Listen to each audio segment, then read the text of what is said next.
Dear my saviors, this program taught me a lot, made me happy, laugh, smile, grow, and live. You are all my role models. It's a vicious cycle, and you think you have control of it until you definitely don't. 90% of people with eating disorders don't get the help they need. We're one of the only organizations that actually funds treatment for people with eating disorders. And so you can literally see a $30,000 donation to Project Heal literally save someone's life, which is so cool.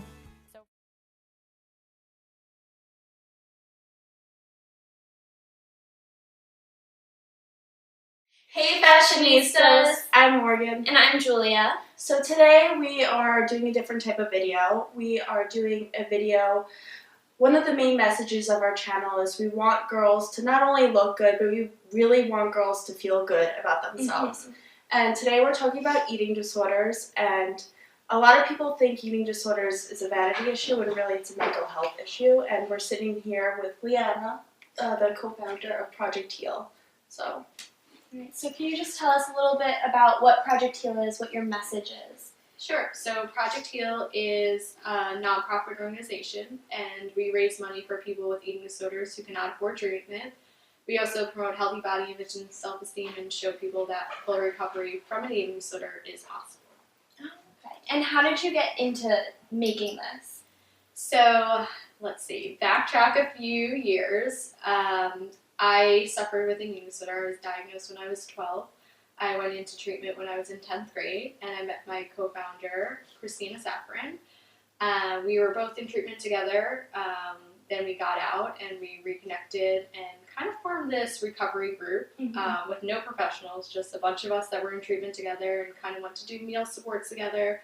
And we were there to support one another, and we just had a lot of conversations about the issues and the things we were feeling.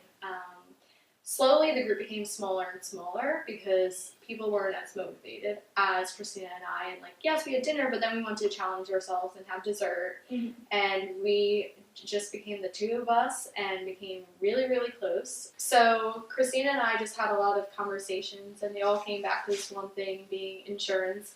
We had a lot of friends who were being kicked out of treatment, or people that they knew that wanted treatment but couldn't get it. And honestly, Christina and I were fortunate that our insurance covered most of what we had, but what we couldn't, our families could afford.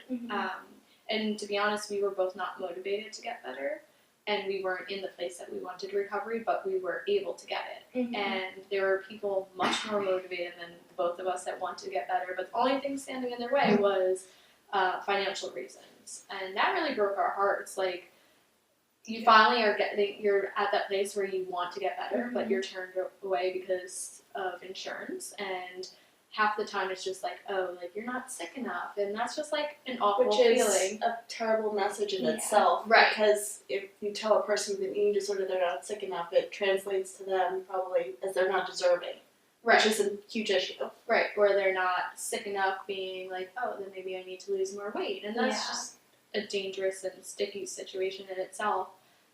The other things that really our conversation kept coming back to is we went into high school with all these coping mechanisms and self-affirmations love yourself, accept yourself, you're beautiful, and our quote-unquote normal friends were around us were not having these positive feelings about themselves, and after treatment we thought yeah, everyone loves themselves and accepts themselves, and that wasn't the case at all.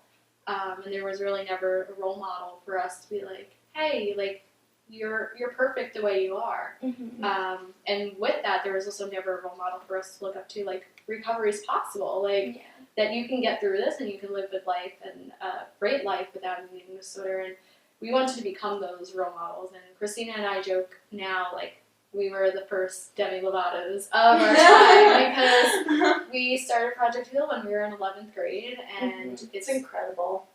Right. It was just these.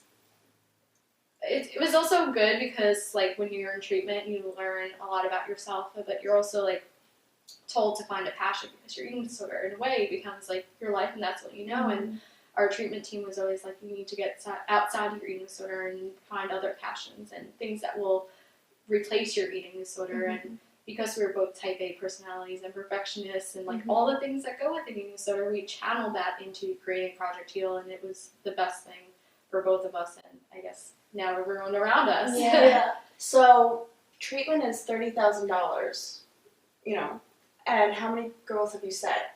So residential, which is the highest level of care you can get, is $30,000 per month. And usually we will cover like a week to 2 weeks just so you can get medically stable. But for me, I know personally, like I was not at a place where I could be open with someone, like, and talk to my therapist. Like, I'm just getting to know you. Like, how am I supposed to reveal all these feelings I had and suppress all these feelings in like a 2-week time? It'd take me 2 weeks just to get to know you and trust you. Like, to talk about why I was using an eating disorder, like, and all the things that I kept inside in 2 weeks is not enough time. So, like, what happens is you maybe gain the necessary weight, but then you leave with the same feelings, if not more. And it's just, it's a really sad thing, all these stories that I hear about insurance. But we've been fortunate that we've sent 27 applicants to treatment. It's a women's issue, but people don't realize it always affects men as well. We sent one male applicant to treatment, and they're all just doing incredible. And it breaks my heart, and what I always think about, like, if they didn't get the Project Heal treatment grant, like, where would they be, and what would they be doing with their lives? Because I see them, like, read their application, and then we interview them, and I see them through the process of going through treatment, and then I see them on the other side.